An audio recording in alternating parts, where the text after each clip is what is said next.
सो ये क्वेश्चन है NCLEX Saunders 8th edition का, chapter name haematology and oncology का, question number 461। The nurse is assessing a client who has a new ureterostomy, which statement by the nurse indicates the need for more education about urinary stoma care। So question में एक client है जिसको नया नया अभी यूरेटरोस्टोमी किया गया है, मतलब उसके यूरेटर को रिमूव कर दिया गया है। तो अब उसकी जगह में जो स्टोमा बनाया गया, यूरिनरी स्टोमा जो बनाया गया, अब उसकी केयर वो क्लाइंट कैसे करेगा, और इन ऑप्शंस में से ऐसा कौन सा ऑप्शन है जिसमें उसको और एजुकेशन देने की जरूरत पड़ेगी।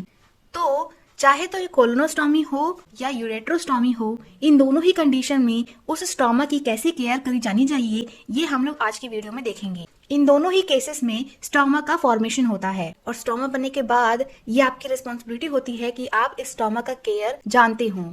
किस तरीके से इस स्टोमा का केयर किया जाना चाहिए, ये क्वेश्चंस में पूछा जाता है। तो ये है हमारे दोनों यूरेटर, और यूरेटर्स में ये ब्लैडर है। लेकिन यदि अगर किसी पेशेंट को ब्लैडर कैंसर होता है, क्या होता है, ब्लैडर का कैंसर अगर होता है तो उस कंडीशन में सर्जिकली इस ब्लैडर को रिमूव कर दिया जाता है, सिस्टेक्टोमी करना पड़ता है। तो अब जब ब्लैडर को रिमूव कर दिया गया है सिस्टेक्टोमी के द्वारा, तो जो यूरेटर से यूरिन आएगा वो अब कहाँ से निकलेगा। तो हमने क्या किया कि इन दोनों यूरेटर्स को एक पाउच के माध्यम से कनेक्ट कर दिया, जहाँ पर ये सारा ही यूरिन स्टोर होने लगेगा, जैसे कि ब्लैडर में होता था, और इसी को स्टोमा कहते हैं। ये यूरेटर किसी बैग में कनेक्ट नहीं होते हैं, ये कनेक्ट होते हैं एक स्टोमा से, और इस स्टोमा में बाहर से अप्लायंसेस लगा दिए जाते हैं। अप्लायंसेस मतलब होता है बैग, मतलब स्टोमा में बैग लगा देंगे और धीरे धीरे उस यूरेटर से यूरिन आता रहेगा और इस बैग में कलेक्ट होता रहेगा स्टोमा के माध्यम से, और यही यूरिनरी ब्लैडर का काम करेगा। तो अब ये स्टोमा तो सर्जिकली बना दिया गया है, लेकिन अब इसमें बाहर से उस पेशेंट को बैग लगाते रहना पड़ेगा, अप्लायंसेस जो कि मेडिकल स्टोर में इजीली अवेलेबल होता है। तो ये बैग स्टूल के लिए भी बनाया जाता है और यूरिन के लिए भी बनाया जाता है। अगर एक कोलोस्टोमी का पेशेंट होता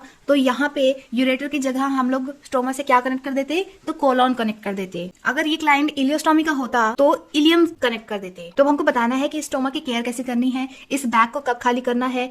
तो जब अप्लायंस 1/3 फेल हो जाए तभी उसको खाली कर देना है, 2/3 भरने का वेट नहीं करना है। क्योंकि अगर हमने इसको खाली नहीं किया इस टाइम पे, तो क्या होगा, ये पाउच जो होगा उसमें पुलिंग होगा, वो नीचे की तरफ खींचेगा और वो अप्लायंस लटक जाएगा नीचे, और फाइनली हो सकता है कि वो लीकेज हो जाए और पेशेंट के स्टोमा के ऊपर जोर पड़ेगा। तो कोलोनोस्टोमी, इलियोस्टोमी के पेशेंट को मॉर्निंग में ही इस तरह से पाउच खाली करने की सलाह दिया जाता है। सो ऑप्शंस में लिखा है option 1, I can change my pouch every week. तो बात एकदम सही है, हर 7 दिन में यूरेट्रोस्टोमी का जो पाउच होगा उसको चेंज करना है, खरीद के दूसरा लगाना है, और उसको क्लीन करने के लिए सोप और वाटर का यूज करना है। दूसरी बात क्या है ऑप्शन में, I change the appliance in the morning. ये भी एकदम करेक्ट बात है कि मॉर्निंग में ही उस अप्लायंस को डेली चेंज करते रहना है। ऑप्शन 3 है, empty the urinary collection bag when it is 2/3 fill. तो इस ऑप्शन में उसको करेक्ट करने की जरूरत है कि 2/3 भरने का वेट नहीं करना है, जब वो बैग 1/3 भर जाए तो ही उसको एम्प्टी कर दो, क्योंकि उससे स्टोमा में जोर पड़ेगा और वो उसकी स्किन वहां पे रप्चर भी हो सकती है, प्रॉब्लम हो सकती है, इन्फेक्शन हो सकता है, इसलिए। ऑप्शन 4 है, when I am in the shower I direct the flow of water away from my stoma. बात इसमें एकदम परफेक्ट बोली, 100% एकदम एक्यूरेट। तो हमारा आंसर होगा ऑप्शन 3, जिसमें उस क्लाइंट को एजुकेट करने की जरूरत है। अब हम लोग थोड़ा स्टोमा की बात करेंगे। जैसे हमारे स्किन का नॉर्मल पिंक कलर होता है, वैसे ही स्टोमा का भी कलर होना चाहिए।